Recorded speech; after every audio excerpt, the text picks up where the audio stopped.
Verslo mokykloje puikiai žinome, kaip sudėtinga būna pasirinkti savo karjeros kelią. Tačiau Alter Ego tinklalaidės pašnekovai atskleidžia, kad reikia atsižvelgti į savo vaikystę. Taigi šiandieną kviečiu jūs susipažinti su Dovile Urbanaite Ščikovski. She's Glowing klubo įkūrėja, versle moterim ir tiesiog pozityvia asmenybė. Labas, Dovile. Labas, malonu tave matyti. Man taip pat, iš tikrųjų, tai noriu tik pasakyti, kad tik įžengus Dovilei į studiją ir į verslo mokyklą, visi esam su šypsena, tai labai užkrečiantis tavo pozityvas yra, tai labai ačiū, kad šiandien esi su mumis. Man gerai čia būti. Džiaugiuosi. Tai Dovile, šiandien tinklalaidėje aptarsim tavo profesinę kelionę ir įprastai Alter Ego pradedam nuo to vaikystės kelio ir keliaujam iki tos dabarties. Puiku. Tai visų pirma ir pasinersim su tavim į tavo vaikystę. Gal turi kokią nors ryškų atsiminimą iš jos? Taip, mano ryškus atsiminimas yra, kai aš kūriau žurnalą ir tiesiog jį pardavinėjau savo kaimynam. Tai manau, kad tai gal gerai atskleidžia du dalykus, kurie man iki šiol yra labai artimi, tai yra žurnalistika ir verslas. Tai todėl galiu sakyti, kad tikrai drąsiai šitie dalykai pas mane buvo matomi jau ir vaikystėje ir dabar žvelgiant į mano dabartinę veiklą, jinai yra labai susijusi tiek su žurnalistika, tiek su verslu. Taip. O kokio amžiaus čia buvai, kai jau tas žurnalas atsirado? Dievaži, tikrai labai maža. Sakyčiau, kad aš išmokau anksti skaityti ir rašyti 5 metų, tai aš manau, kad tas mano pirmasis žurnalas buvo gal kokių 6-7, tikrai ankstyvai jo ir prisimenu, pardavinėjau jau 50 centų kaimynam. Geras, bet jau iš karto radai tą pirkėją, žinojai, kur čia kam pateikta, ne? Taip, super. Taip. O šiaip, kai dar gal tokio ir gilesniai vaikystėje, ką šiaip mėgdavai veikti? Aš mėgdavau rašyti ir pakurti. Tai iš tikrųjų prisimenu, pakurti, tai reiškia, aš tiesiog visą laiką, pas mane galvoje visą laiką būdavo labai daug minčių ir aš mėgdavau rašyti, įsės ant lapo popieriaus, rašyti iš to kažkokius apsakymus, kažkokias mini istorijas, generuoti iš esmės idėjas. Labai mėgdavau gaminti žurnalus. Kai kurių nepardavinėdavau, dovanodavau mamai, tai irgi yra kolekcija surinkta pas ją ganėtinai plati, bet man būdavo labai įdomu daryti visokius tokius surašymų, skaitimų, susijusius dalykus, testukus, kryžiažodžius, visokius darydavau, o dievaži. Ir mėgdavau žaisti Monopolį, nes irgi tai buvo toksai verslo kūrimo realiai dalykas, o dievaži, Monopolis buvo visiškai mano meilė. Bet viską vis tiek tai darydavai, ar rašydavai, tai tikėtina, kad labiau viena, bet pavyzdžiui, kokį Monopolį tikriausiai labiau su draugais mėgdavai žaisti. Ar buvo tų tokių veiklų, kur vis tiek gal aplinkui, buvo ir žmonių ir visko, ką mėgdavai veikti su draugais? Aš iš tikrųjų, mes gyvenom privačiam name ir turėjau tik vieną bendramžę kaimynę, tai jinai buvo mano visų veiklų partnerė, mes buvom su ją tokios neįskiriamos duetas, tai su ją būdavo ir visi bendri kūrimai ir visi šitie dalykai. Bet aš nors ir, kaip jūs, pavyzdžiui, sakėte, ar ne, aš ateinu į podcastą ir aš atrodau labai maksimaliai ekstravertė, aš labai lengvai užmezgu ryšį su, parodytumėt bet kurį žmogų, kuris dabar yra studijai, mes nesam čia dviesi, yra komanda, ar ne? Tikrai. Ir aš nebejoju, kad mes už pusvalandžio jau su tais žmonėmis būtumėm suradę ryšį ir kalbėtumėm ir jaustumėmės kaip 100 metų pažįstami.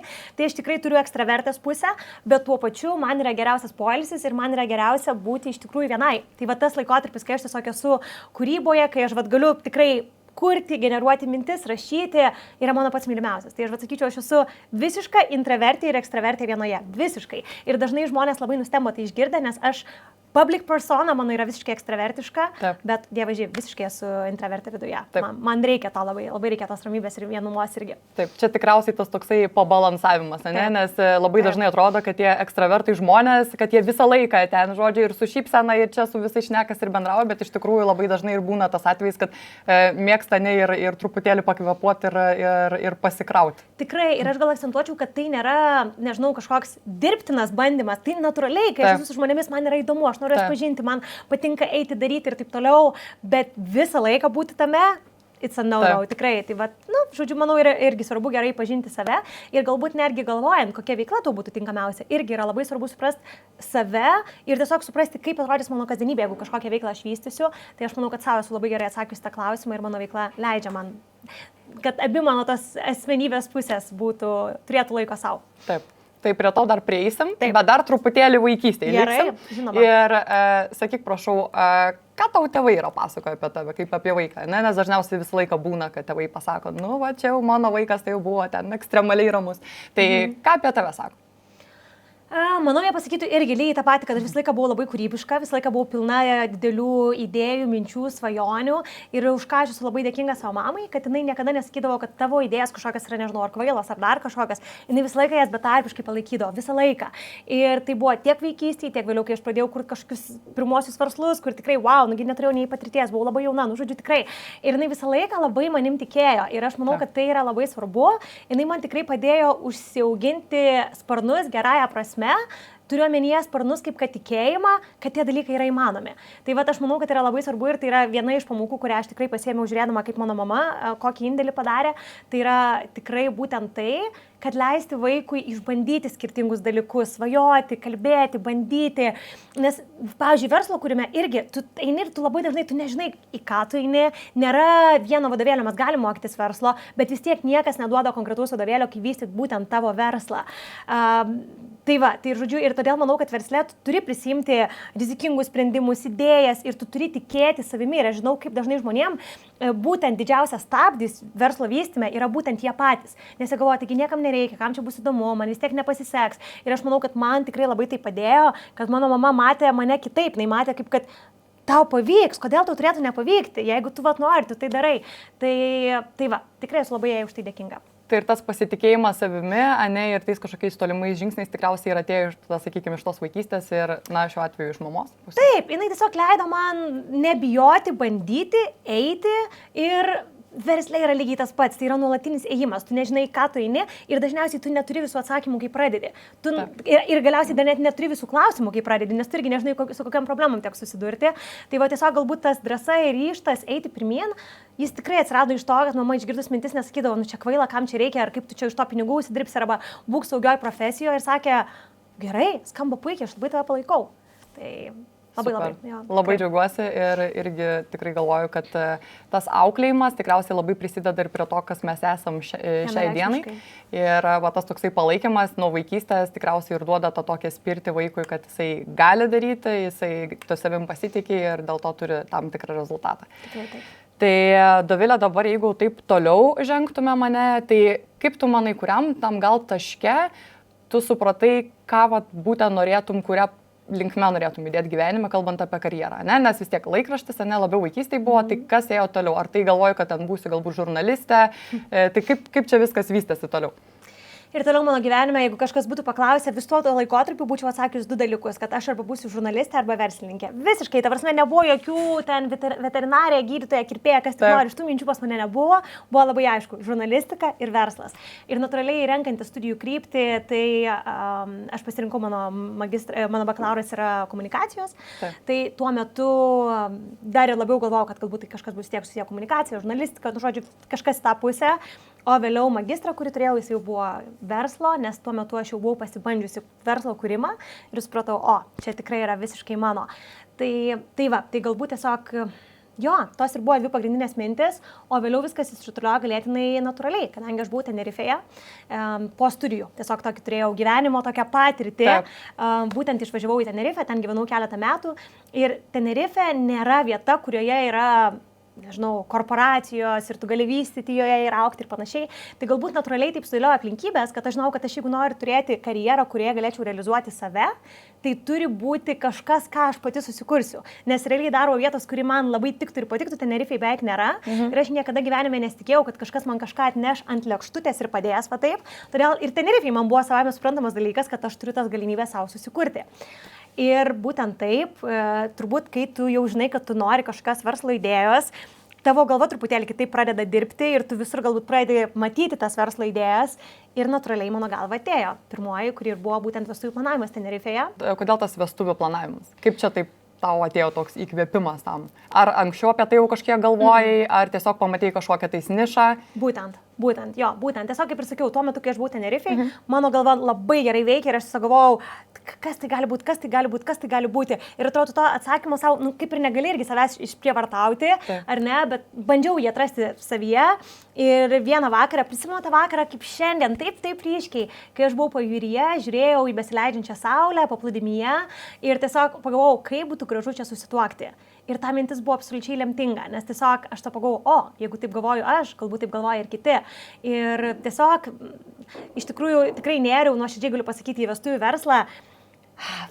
Buvusi prieš tai kaip svečias gal 2 vestuvėse, nieko bendro neturėjusi su vestuvių planavimu, ta prasme, net nekalbėjusi ispaniškai, gyvenau Tenerifei tuo metu gal pusmetį, žodžiu, viskas buvo absoliučiai nauja, nebuvo jokių atsakymų, aš prisimenu, googlinausi visus mažiausius klausimus, ar galima Tenerifei susituokti legaliai, kokių reikia dokumentų, kokios yra bažnyčios.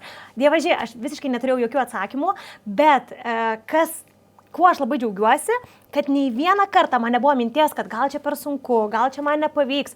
Man buvo toksai, aš nieko nežinau, bet aš neriu į tai stačia galva. Ir aš tada, kai sugalvojau mintį, tą pačią dieną nusipirkau domeną Barefoot Bride, nes taip man ta vizija buvo basakojas nuotraukos, tai pagalvojau, kad tai būtų gražus pavadinimas. Ir iš tikrųjų tiesiog įjungiau Max pavarą ir ėjau pirmin. Taip, tai realiai ir norėjau paklausti, tai koks buvo tas pirmas žingsnis, jau sugalvojai idėją, žinai, ir kas buvo tas pirmas žingsnis, kurį pradėjai daryti. Tai realiai prasidėjo nuo to domeno įsigymo, sakykime. Domeno įsigymas vienareikšmiškai buvo. Kitas dalykas, aš pasibaigiau vestuvių planavimo kursus ir jie tuo metu, kainavo tiek, kiek mano tuometinė mėnesio alga. Tai man tai buvo kosmiškai didelė suma, bet vėlgi galbūt kodėl aš tuo dalinuosi. Nes aš manau, kad žmonės, kurie kuria verslą, ypač pačioje pradžioje, tu turi būti, nežinau, koks būtų geriausias lietuviško žodžio atitikmuo, angliškai pasakyčiau resourceful. Tai kad iš esmės turi išnaudoti visus įmanomus resursus, kurie, tiesiog tu turi atrasti būdą, kaip tai įgyvendinti, ar ne? Tai mes dar irgi, aš visą laiką mėgstu pasakyti, kad tikriausiai reikia šito vietoj žengti tą žingsnį ir investuoti į žinias, tai nes dažniausiai žinios kainuoja, tai ar tu nori, tarkim, kažkokį kursą pabaigti, ar gal iš kažkokio specialisto kažko pasimokyti, tai realiai reikia tikriausiai suprasti, kad reikia suinvestuoti pirmiausia į žinias šitoje vietoje. Vienareikšmiškai ir dažnai, kai žmonės irgi galvoja, tarkim, kaip man pasididinti pajamas ir aš manau, kad kai tau yra, tarkim, 20 metų, fokusas turėtų būti ne į tai, kaip man maksimaliai susispausti ir sutaupyti kiek įmanoma daugiau pinigų, o ką aš galiu padaryti, kad mano pajamos natūraliai augtų, kad dažniausiai tai link to ir atveda kažkokios žinios, įgūdžiai, kuriuos mes įgaunam. Tai 100% pritariu tam ir lygiai taip pat mano irgi buvo sprendimas, kad aš turiu pasibaigti vestuvių planavimo kursus internetu, aš turėjau galimybę tai pasidaryti, bet tuo metu aš irgi galvojau, tai kaip man dabar sustupyti mano mėnesio algą, kai ten galėdavau atsidėti po, realiai, jeigu būčiau taupius įprastų režimų, ten būtų, nežinau, metus būčiau taupius iš tą sumą.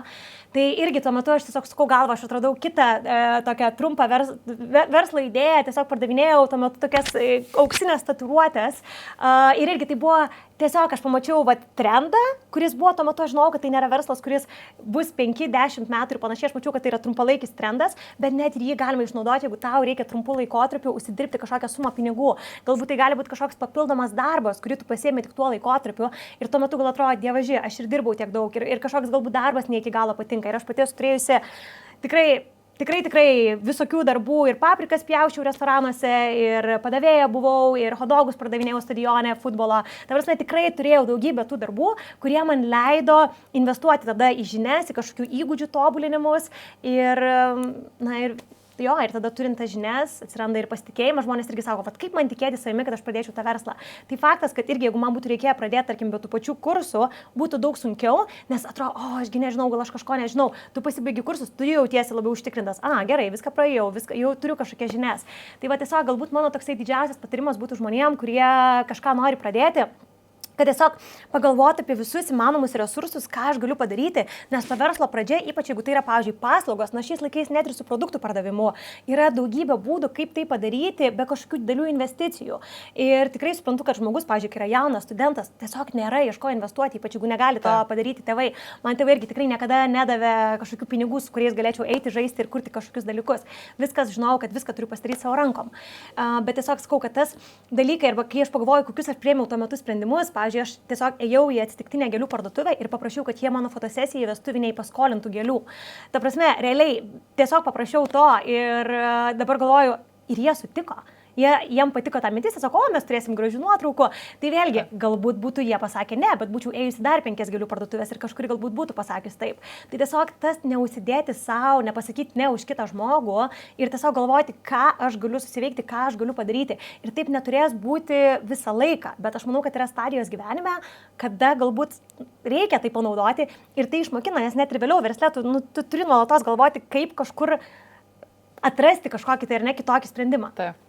Taip, ir kartais sako, kad tas mažas biudžetas tikriausiai tau suteikia labai daug kūrybinio mąstymo. Kur tu gali kūrybiškai mąstyti ir kartais tas mažas biudžetas netgi gal ir dar kokį nors fainesnį rezultatą gali turėti, negu kad tu iš karto turi didelį biudžetą ir gali ten viską daryti. Tikrai taip. Jo, tai labai norėčiau, kad žmonės nestabdytų savęs, todėl, kad jie galvoja, kad aš dabar neturiu verslui pinigų, kad aš turiu sutaupyti kažkokią būtinai X sumą pinigų ir panašiai. Tikrai nebūtinai tai yra vienintelis kelias. Aišku, tai priklauso nuo verslo idėjos, bet tikrai tai nebūtinai yra vienintelis kelias.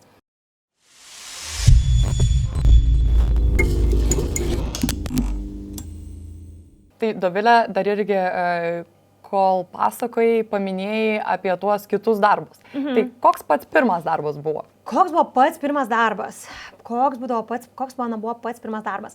Ir klausimas, ar mes kalbam, kai aš per vasaras būdavo, kad dirbdavau tėčio įmonėje, jis turėjo transporto įmonę, tai aš dirbdavau tenai tiesiog kažkokius ten dokumentų sutvarkymo darbus ir panašiai, bet negaliu to vadinti darbu, tai būdavo tokie kažkokie trumpalaikiai darbai, bet iš esmės aš pradėjau dirbti kartu su studijomis. Tai tuo metu visi buvo standartiniai studento darbai, padavėjos darbai, restorane hostess, tai būtų žmogus, kuris pasitinka, rūpinasi rezervacijom, rūpinasi renginiais tenai vykstančiais, kaip ir sakiau, papildomi kažkokie būdavo uždarbiai, tiesiog kažkokiam renginiui, kaip ir sakiau, reikia pagalbos virtuviai, reikia, realiai visokie darbai ir man tikrai netrodė, kad kažkas yra per prastą ar dabar to nenoriu ir gal kaip tik, jeigu kažko išmokau per tą laiką, tai išmokau vertinti, gal suprasti pinigų vertę, nes supratau, kad jie tikrai neauga ant medžių ir kad tu turi pats užsidirbti, pats turi dėliotis visą tą biudžetą. Tai jo, tai tikrai tas daug išmokė ir gal dabar dažnai, kai pagalvoju, kad aš dabar nebeturiu daryti tokių darbų, kurie fiziškai yra sunkus ir tikrai ankstus rytai, galbūt kartais vėlyvi vakarai ir panašiai, arba ten važiavimas į tolimą miestą, kad kažkokį padaryti darbą. Aš dabar daug labiau vertinu ir galvoju, kaip yra nuostabu, kad aš galėjau pasiimti iš to ir tikrai tu pasiemi ir žinias, nes tu, tarkim, vis tiek turi dirbti su klientais, turi spręsti kažkokias situacijas, turi išmokti prisitaikyti. Tu atrandi įgūdžius, kuriuos vėliau gali pritaikyti kažkokiose kitose savo veiklose. Tai aš džiaugiuosi, kad aš turėjau tos studentiškus darbus, nors tuo metu buvo sunku derinti ir studijas, ir darbą, ar ne, bet tai yra nuostabu. Ir dabar dar labiau galiu vertinti savo mylimą darbą, nes prisimenu, koks yra jausmas dirbti darbą, kuris tau nepatinka. Taip, kur dirbi tam, kad tiesiog galėtum užsidirbti pinigų. Taip. Tai buvo tik stadija. Tikrai taip. Ir manau, kad logiškai tai tikriausiai visi per tas stadijas ir praeiname ir turim pajausti ir tą kitokį darbą, bet ir vėlgi, čia kiekvienas pasirenka, ką gyvenime nori daryti. Žinoma. Tai taip aš čia užkabinau ir atgal grįžau prie to tokio pirminės stadijos, bet dabar grįžtam prie to vestuvių verslo. Taip. Tai kai viską pradėjai daryti, jau išmokai, pasisėmei žinių, startavai, tai ar atsimeni tas pirmas vestuves, kurias? Dievažiai, nebūtų įmanoma jų pamiršti, visiškai nebūtų įmanoma pamiršti jausmo, emocijos. Tai tikrai yra labai jaudinanti patirtis. Labai jaudinanti patirtis ir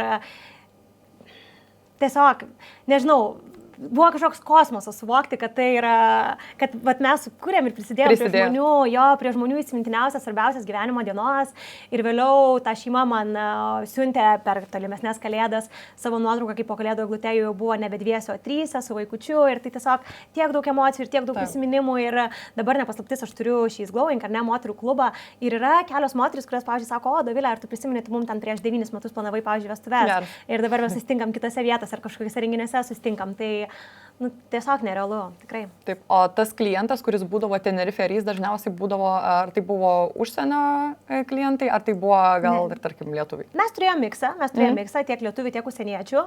Ir iki šiol yra miksas, kadangi įmonė iki šiol tęsia veiklą, ar ne, tai iki šiol mes turime miksą tiek lietuvių, tiek užsieniečių.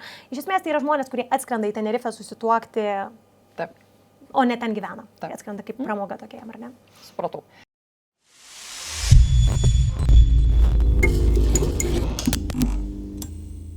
Dabar norėjau prieiti prie She's Glowing klubo, nes tikrai esi suvienijus Lietuvoje, sakyčiau, stipriausią tą verslių moterų klubą. Tai pasakyk, prašau, kaip tau kilo šita idėja? Čia visų pirma, pradėkim nuo to, kad iš Tenerifės persikraustė gyventi atgal į Lietuvą. Dar ne, po Tenerifės mano buvo magistro laikotarpis, tai va, kaip tik irgi kalbėjome, kad magistras, manau, yra visai gera mintis galbūt ir turėti pertrauką, aš irgi turėjau pertrauką, aš Tenerifei būnant susivokiau, kad aš labai daug ko nežinau ir man buvo įdomu suprasti, ar taip kaip aš darau, ar aš darau teisingai, ne, ir panašiai. Tai aš supratau, kad aš noriu gilinti žinias būtent verslo pasaulyje, tai turėjau magistrą būtent ir galbūt, sakyčiau, tokias minimalios užuominos mano galvoje prasidėjo dar magistro laikotarpiu, nes magistro metu mums reikėjo rašyti baigiamąjį darbą ir mano mintis ir vizija buvo apie platformą, kurioje moteris galėtų mokytis skirtingom temom, kur galėtų galbūt kažkiek būtų skirtingi kursai. Žodžiu, jau mano galvoje, kaip ir tokia platforma kūrėsi ir aš prisimenu, aš labai turiu visą laiką viziją. Ir lygiai taip pat einant į universitetą, aš pamenu, kad turėjau viziją, kad ėjo mergina su ausinėm, tiesiog ėjo mergina prieš mane eina su ausinėm ir aš galvoju, kaip būtų faina, kad jinai čia klausytųsi, pavyzdžiui, mūsų kažkokių kursų, būtų prisijungusi mūsų platformą. Bet žodžiu, kol kas tai buvo visiškai tiesiog skrajojantis toks ore dalykas, bet aš apie tai jau buvau pagalvojus tuo metu ir vėliau viskas rutuliojasi taip, kad aš grįžau gyventi į Lietuvą. Ir tiesiog pradėjau She's Glowing grupę Facebook'e su tikslu turėti aplink moteris, kurios nori kalbėti verslo temomis, asmeninio augimo temomis, nes aš jau vyščiau verslą, mano aplinkoje nebuvo labai daug verslą vystančių žmonių, ypač moterų. Ir man iš tikrųjų tiesiog labai trūko žmonių, su kuriais aš galėčiau kalbėti tomis temomis, kuriem būtų įdomu kalbėti apie tai, kaip optimizuoti SEO, kaip įsiskaičiuoti teisingą maržą, susidėlioti savo kainodarą. Žodžiu, visus šitus dalykus man labai trūko tokių pokalbių aplinkoje. Ir todėl aš pradėjau She's Glowing Facebook'o grupę, kur labai greitai pamačiau, kad vien tik grupės neužteks ir kad vien pačios grupėje esančios moteris rodė poreikį renginių, mes pradėjom nuo renginių, tiesiog atskirų parenginių, kam vėlgi labai padėjo mano jau turimi įgūdžiai vestuvių planavimo, renginių organizavimo ir man atrodė, gerai, suorganizuoti renginį, dar paprasčiau, vestuvės, daug didesnė atsakomybė, moterų renginys, let's do it. Tai iš tikrųjų tada sekantis žingsnis buvo būtent renginiai ir vėliau vėlgi pradėjau matyti, tiesiog manau yra labai svarbu, jeigu yra kažkokia auditorija ar ne, ir žmogus vėlgi dažnai kažkokie ar tam turinio kūrėjai sugalvoja kažkokią verslo idėją. Manau, yra gera mintis klausyti, ką tau sako auditorija. Ta aš ir padariau. Aš tiesiog būdama toje grupėje pradėjau matyti, ko žmonės ieško, ko jie klausia.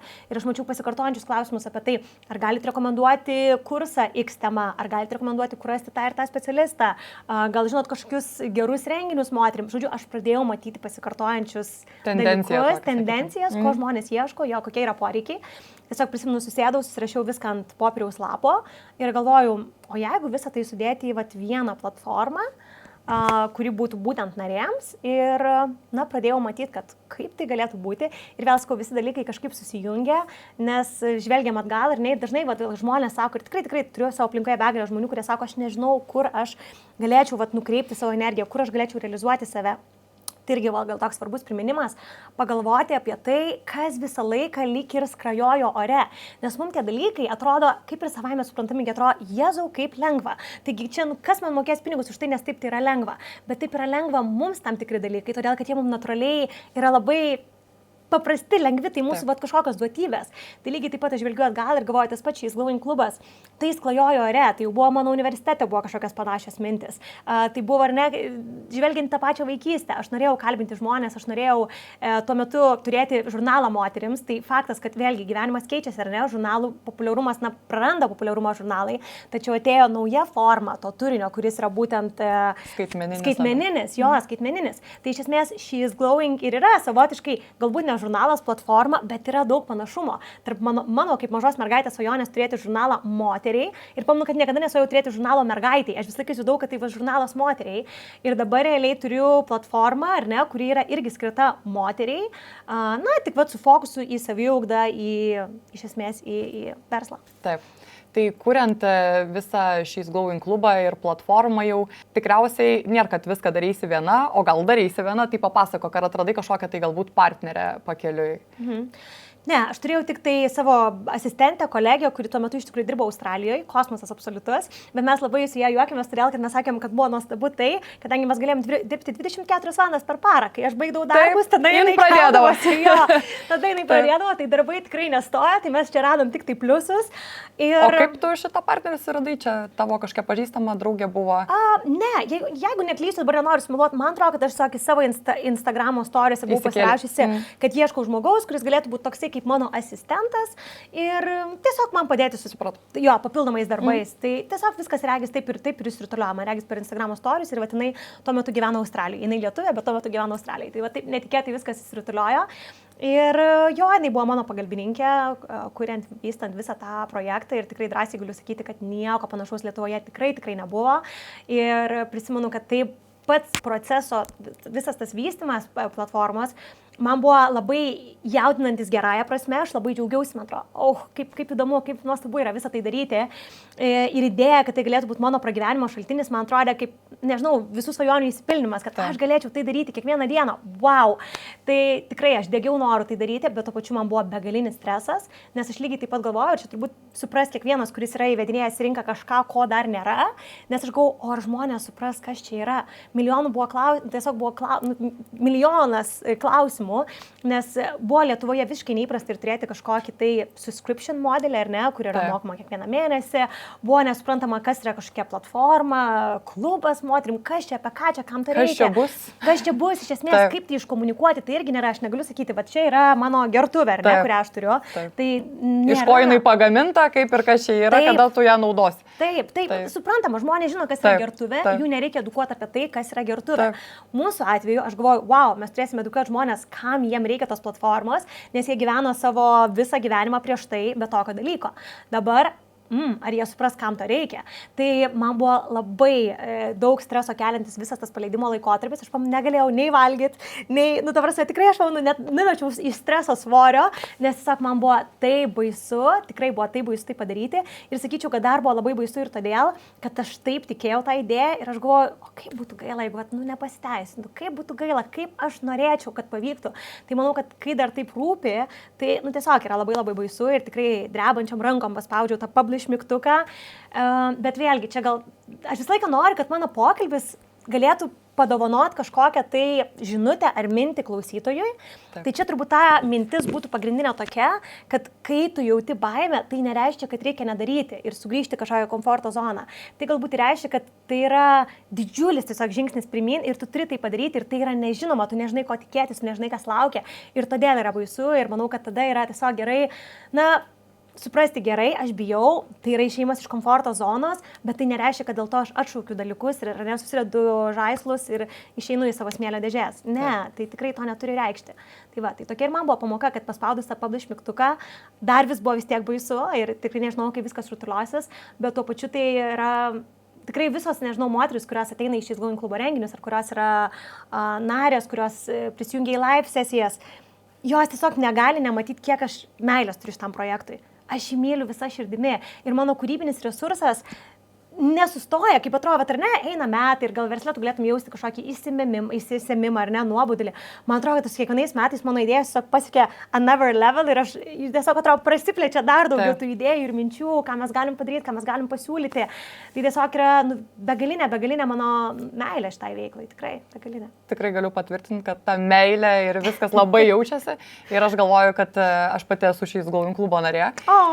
Nežinojau, geras, kaip malonu. Taip, tai tikrai aš galiu patvirtinti, kad man atrodo, kad nesu buvus nei kažkokiam, nors yra dabar pilna, ne, visokių, sakykime, tų pačių klubų, kur tu gali prisijungti ir dalyvauti, bet ant kiek platformų yra viskas išvystyta, nuo naujienlaiškio iki pasiekiamumo, iki suasmeninimo, tai tikrai matosi, kad yra daug širdies įdėta ir iš tavęs pačios tikrai jaučiasi, kad tu degi to projektu ir supranti ir gyveni juo. Tai tikriausiai dėl to ir yra tas toks rezultatas. Kaip gerai tai girdėti. Ačiū labai ir tikrai, aš labai myliu tą projektą. Ir sakau, o kas galėjo nutikti? O aš galėjau tiesiog galvoti, kad nespausti tą publish mygtuko, kad yra per baisu tai padaryti, kad žmonės nesupras, iš karto už kitus pasakyti ne. Ir nežinau, galbūt dabar dirbčiau kažkokį darbą ar turėčiau kažkokį verslą, kuriame tikrai taip nerealizuočiau savęs kaip She's Glowing. Čia kaip ir už kadro kalbėjome, kad kartais yra taip baisu žengti tą žingsnį ir išeiti iš tos komforto zonos, bet ir kaip svarbu tai padaryti, nes iš tikrųjų tas tikriausiai kelias atgal visą laiką gali būti. Tikrai. Bet kaip ir pati sakei, jau žengus į priekį ir pradedant vystyti savo verslą ir tikint tą idėją, tikriausiai to kelio atgal ir nereikės. Bet tik sudėtinga yra žengti, bet motyvuojam visus padaryti. Tikrai kad ir kaip sunku. Tikrai taip. Dovilė, kai buvai She's Glowing platformos kūrimo procese, tai ar jau tą akimirką tu buvai viešas asmuo, nes ar jau buvai, ar turėjai pakankamai tų sekėjų, sakykime, Instagrame, ar tai dar irgi buvo besivystantis reikalas? Besivystantis reikalas ir iš tikrųjų labai įdomi tema iš esmės, tai va žmonėm, kurie mąstytų apie kažkokią verslo kryptį iš esmės, tikrai labai rekomenduočiau pagalvoti apie savo asmeninio prekinio vardo kūrimą. Koks tai bebūtų verslas, tai bus labai naudinga, tikrai nuoširdžiai galiu tą sakyti. Ir aš kažkaip tą iš tikrųjų supratau anksti, kad vystyti asmeninį prekinį vardą yra svarbu ir prisimenu, aš grįžau gyventi į Lietuvą, mano Instagramas buvo mano gyvenimo akimirkos Tenerifėje. Ta prasme, Tenerifėje tiesiog tada magistro laikai. Žodžiu, kaip aš sakau, skaitmeninis albumas. Taip, skaitmeninis albumas, puikus būdas tai apibūdinti visiškai. O kai aš atsikrausčiau į Lietuvą, aš jau tada žinojau, buvau įsigryninus tai, kad verslo tema man yra labai įdomi, nes aš prisimenu, aš savo atsakiau į tokį labai gerą klausimą, kai reikia priimti galbūt sprendimą, kokiu keliu eiti, aš klausiau savęs, ar aš noriu bandyti būti top vestuvių planuotojai Europoje, ar aš tiesiog noriu iš esmės kurti verslą. Ir aš supratau, kad ar tai būtų muzikos prekių parduotuvė, ar tai būtų floristika, man tiesiog patinka kurti verslą. Taip. Tai vat man buvo toks labai geras atsakymas tai. Ir kai aš jau žinau, kad aš tikrai noriu susijęti savo gyvenimą su verslo kūrimu, tai tada aš kažkaip ir pagalvojau, kad gerai, šita tema man yra įdomi. Ir aš pagalvojau, kad kažkaip grįžus į Lietuvą, galvoju, Lietuvoje labai žinau kažkokią moterį, kuri gal kalbėtų daugiau apie tos verslo kūrimo užkulisius, man pačiai tai yra įdomu.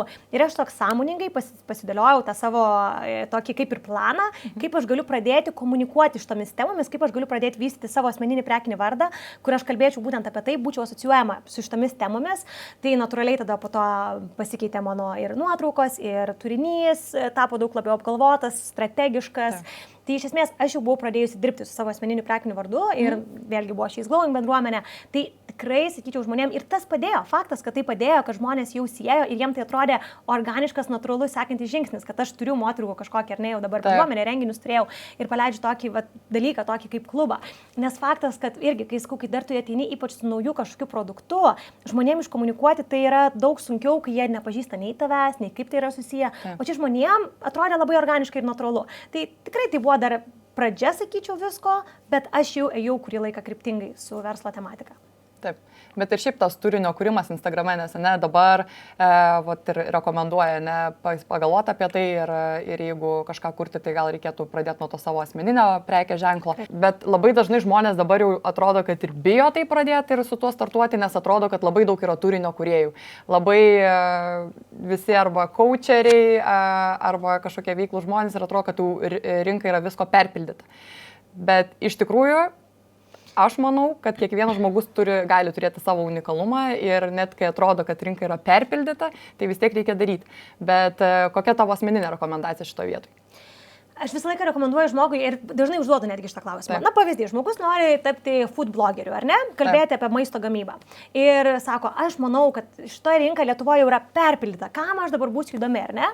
Ir taip, tiesos yra. Tikrai nėra, kad tu būtum jau pirmas profilis, kuris pradėtų kalbėti šitą tematiką, bet aš tada užduodu žmogui klausimą. O kaip tu manai, ar atsiras Lietuvoje per artimiausius, 2, 3, 5 metus kažkoks naujas, žinomas food blogeris? Ir žmogus dažniausiai garantuotai ramiai atsako, taip atsiras, kuris dabar kol kas nežinoma, bet taps ar nežinomas. Ir aš sakau, o tai kodėl tada tas žmogus taps tuo sėkmingu food blogeriu, o tau jau yra per vėlu? Kodėl? Ir tas žmogus pasimeta ir truputėlį kitaip pradeda galvoti. Tai tiesiog aš manau, kad galbūt keičiasi tos strategijos, kurios padeda augti greičiau. Taip, kai Instagramas buvo maža platforma, kai tenai buvo mažiau vartotojų, buvo lengviau pritraukti žmonių dėmesį, buvo greičiau paprasčiau greičiau augti, ar ne? Dabar galbūt mums vertėtų apsvarstyti, priklausomai nuo to, kokia tai yra niša, galbūt vertėtų apsvarstyti platformą LinkedIn, kurioje dar vis organinis pasiekimas yra labai didelis. Galbūt TikTokas per kažkokį kelią būtų teisingas pasirinkimas, galbūt tas pats Instagramas, tiesiog turint strategiją ir žinant, kas veikia būtent dabar. Bet kad tas asmeninio prekinio vardo kūrimas yra labai svarbus, tai tikrai taip. Ir aš netgi norėčiau akcentuoti, kad jis yra svarbus ne tik tada, kada žmogus nori būti, pavyzdžiui, coacheris ar kažkokios būtent, srities ekspertas, tačiau jis yra svarbus net jeigu žmogus nori kurti elektroninę parduotuvę. Ir iš tikrųjų She's Glowing klube visiškai neseniai turėjom nuostabų renginį ir jo įrašą turim klube. Tikrai žmonėm, kas nori kurti elektroninės prekybos platformą, labai rekomenduoju pasižiūrėti. Nes mes turėjom žinomiausią Dubajuje e-prekybos ekspertę, Lina Gallagher, kuri būtent vedė renginį pas mus. Ir jinai tą labai akcentavo, kad sako, žmonės e-komercijoje privalo vystyti ir sako, aš kaip žiūriu į savo prekinius vardus, jinai turi pavyzdžių, kai įmonė visiškai nuo nulio į multimilijoninę užaugo per metus. Ir sako, mes, yra, tarkim, 3 bendrai kūrėjai, sako, mes labai konkrečiai pakalbam, tai kuris iš jūsų bus influenceris. Ir tai nereiškia, kad tu pradėsi vystyti savo, galbūt, nežinau, pradėsi rodyti visą gyvenimą ir taip toliau, bet tai reiškia, kad tu būsi žmogus, kuris tame prekinėme varde bus matomas, kuris galbūt filmuosis reelsuose, kuris galbūt kalbės apie kažkokius produktus, nes irgi, pavyzdžiui, tas pačias sklaidos galimybės verslui yra daug lengviau sukurti, kai įkūrėjas yra, kai galima pakalbinti įkūrėją kažkokią tai temą. Tai iš esmės tikrai tai nėra tik tai, nežinau, coacherių ar kažkokių tai ekspertų, psichologų, ko tik tai nori dalykas vystyti tą asmeninį prekinį vardą. Tai turėtų būti aktualu kiekvieno verslo savininkui.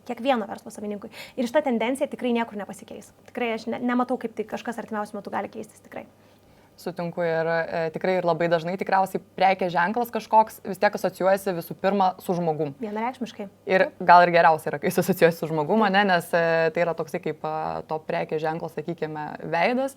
Ir jis tikriausiai ir formuoja tą visą kažkokį žinojimą apie tą prekės ženklą ir panašiai. Tai... Aš labai dar norėčiau akcentuoti, kad žmonėm, kurie galbūt galvoja, aš nenoriu būti kažkoks asmeninis prekinis vardas, nes aš turėsiu viską transliuoti, aš nemėgstu socialinių tinklų. Tai aš noriu pabrėžti, kad tai nebūtinai turi būti visko transliavimas, arba daug kas sako, aš nenoriu rodyti savo šeimos.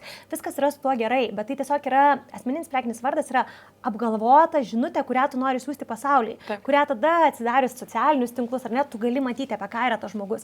Galiausiai žmogus turėtų būti įsigryninęs, kokiamis temomis jisai galėtų pakalbėti, ar ne, nes tada natūraliai ir žurnalistikai ieško kažkokių pašnekovų, jie pagalvos apie tą žmogų. Tai tikrai asmeninio prekinio vardo kūrimas nėra lygų, kad nuo šiol visas mano gyvenimas eina į socialinius tinklus ir aš visko demonstruoju. Tikrai ne. Taip tikrai neturi būti. Taip.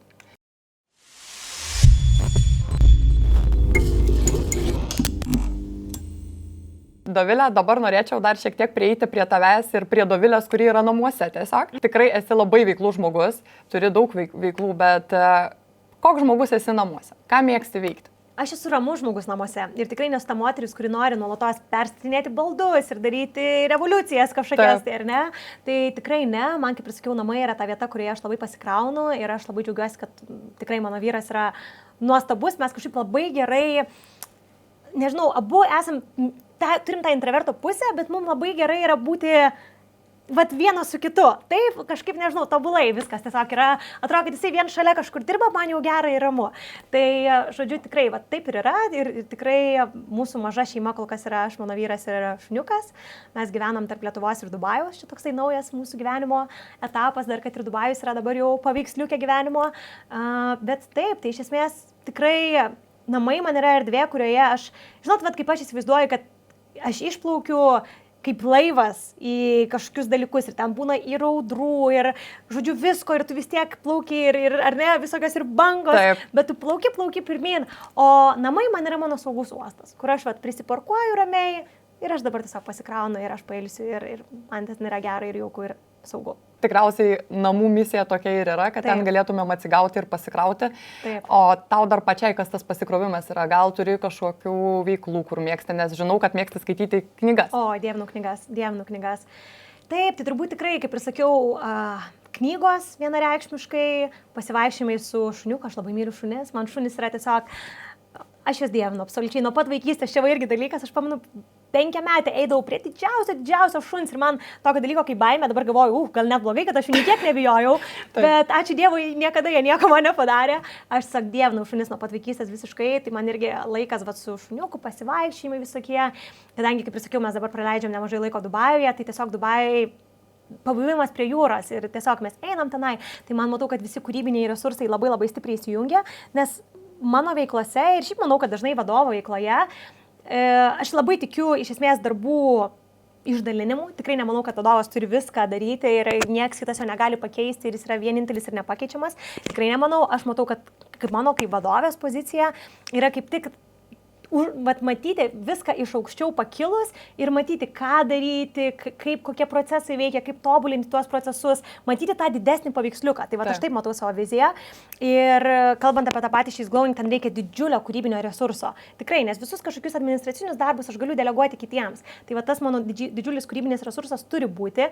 Tai va tikrai dažnai mano geriausios kažkokios mintis ir idėjos ar projektai gimsta ne tada, kai aš sėdžiu prie stalo, bet kai aš, nežinau, važiuoju dviračiu, pasivaikščiu su šuniuku ir panašiai. Aš žinau, kad tie dalykai man padeda užkurt būtent tą kūrybinį varikliuką mano. Taip. Perinant realiai ir per tą istoriją, kur ir dabar viską minėjai, tai esi visiškai toks vizualo žmogus, nesakai, universitete matai, eina mergina, ausinių klausosi, galvoja, kaip čia būtų gerai, kad klausytų, ne kažkokių mokymų, pavyzdžiui.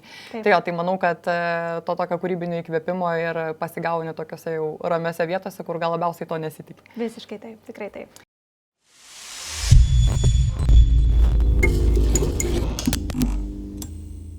Dovilė, gal turi kokią nors knygos rekomendaciją, kur tau pačiai yra, sakykime, nežinau, top 1, kur gal perskaitai ir gal arba bent pastaruoju metu, kur perskaitai ir tikrai tave užkabino? Labai mėgstu skaityti knygas, kai turiu kažkokią problemą. Kaip pavyzdys, noriu pagerinti dabar savo viešojo kalbėjimo sugebėjimus, skaitysiu šitą knygą. Noriu pagerinti darybų sugebėjimus, skaitysiu šitą knygą. Tai kai manęs kažkas paklausė apie knygos rekomendaciją, aš visą laiką stengiuosi pagalvoti apie knygą, kuri būtų aktuali didžiai daugumai, nepaisant to, kokius dabar įgūdžius jie nori pagerinti. Ir vėlgi, galbūt fokusas būtų į moteris, bet aš prisimenu ir kai aš pati vyščiau verslą, man labai daug stiprybės, tiksliau pradėjau vystyti verslą, man labai daug stiprybės ir tokių gerų minčių atnešė kitų moterų verslininkių autobiografijos. Ir tiesiog buvo labai įdomu skaityti ir aš galvodavau, wow, kiek reikėjo jam prabristi giliausių jūrų ir tikrai sudėtingiausių situacijų pereiti, kad jos sukurtų tai, ką turi. Tai tikrai, kalbant apie šitas knygas, galbūt aktualesnė kažkiek rekomendacija moterims, bet man labai patinka knyga Believe It vadinasi. Nežinau, ar jinai yra išversta į lietuvių kalbą, reikėtų pasižiūrėti, skaičiau ją per Kindle. Believe It vadinasi. Ir tai yra It Cosmetics įkūrėjos knyga. Tai It Cosmetics tikrai galima rasti ir pas mus Lietuvoje šitą prekinį vardą. Ir tiesiog neįtikėtinai įdomi istorija, kadangi tai yra moteris, kuri pradėjo vystyti savo kosmetikos prekinį vardą ir, sakykime, jinai, išoriškai neatitinka galbūt tų, kaip mes matom, nežinau, Rihanna pradeda savo kosmetikos liniją Glamorous, ar ne, Stunning ir taip toliau, o jinai yra tiesiog tokia woman next door, paprasta moteris, ar ne, ir kiek jai reikėjo pereiti, kai jinai išgirsdavo, kad kas pirks iš taip atrodančios moters kosmetiką? Tu esi niekas, tu nesi kažkokia įžymybė, kaip tu įsivaizduoji, kad čia kažkam turėtų būti įdomi tavo kosmetika.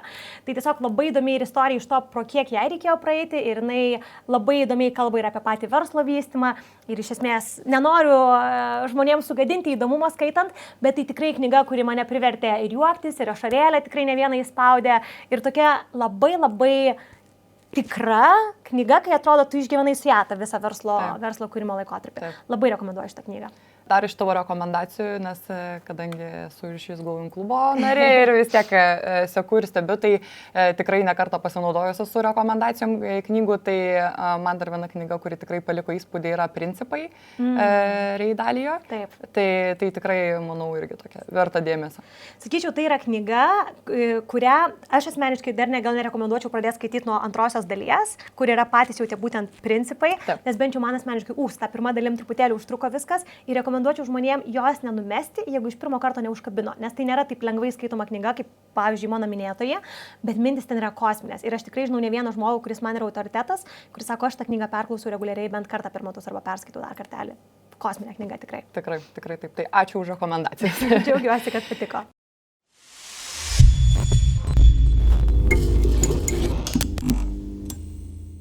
Dar turiu tau mūsų kozerinį laidos klausimą, būtent apie tą alter ego. Tai koks gyvūnas geriausiai tave apibūdintų tavo karjeros kelyje? Tikrai sudėtingas klausimas. Aš esu ožiaragis ir gimusi ožkos metais ir aš visą laiką galvoju, kad šitos savybės yra manyje, todėl kad aš esu ta ožkytė, kuri mėgsta visą laiką į kažkokį kalnelį eiti ir tikrai Lietuvoje turėjau labai komfortišką gyvenimą ir aš tada norėjau naujo iššūkio, kad man dabar yra įdomu ir Dubajuje kažką pradėti daryti. Ir iš esmės galėjau, atrodo, būti Lietuvoje ir tiesiog mėgautis. Komforto zonai. Taip, tuos vaisius, kuriuos jau čia kūriau kiek metų, galėjau kaip ir mėgautis jais, bet man reikėjo naujo tikslo, kad dabar galbūt kažką Dubajuje padaryti. Tai man atrodo, kad aš esu ta ožkytė, kuri visą laiką kažkur tai kopia, į kažkokį kalnelį, visą laiką turi turėti kažkokį tikslą, visą laiką turi matyti žingsnius, kaip jinai link to nueis, bet man tai yra įdomu daryti. Aš to mėgaujuosi ir mano veiklos vystymas man dovanoja labai daug laimės gyvenime iš esmės.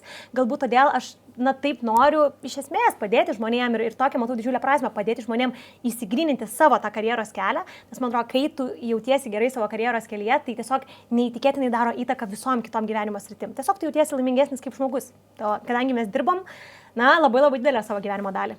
Tikrai taip. Mes kartais ir juokiamės su kolegomis, kad jeigu taip reiktų paskaičiuoti, tai tikėtina su kolegomis gal net dažniau mataisi negu su namiškiais. Taip, būtent. Taip. Tikrai. Tai ir čia irgi prie to pačio tikriausiai ir kiek svarbu yra pasirinkti, ne, ir tos pačius kolegas, ir partnerius, ar ir tos pačius namiškius, su kuriais tu esi, kas yra tavo aplinkoje ir kas tave pastumė, ne, judėti toliau. Žinoma. Tai ačiū tau, Dovilė, labai už tokį nuoširdų pokalbį. Buvo labai įdomu išgirsti tavo istoriją ir tikrai čia pozityvo pasisėmė, manau, visi čia esantis ir už kadro, ir kadre. Tai va, ačiū tau labai ir mes čia turim tokį firminį apsikabinimą, tai tikrai noriu tave apsikabinti.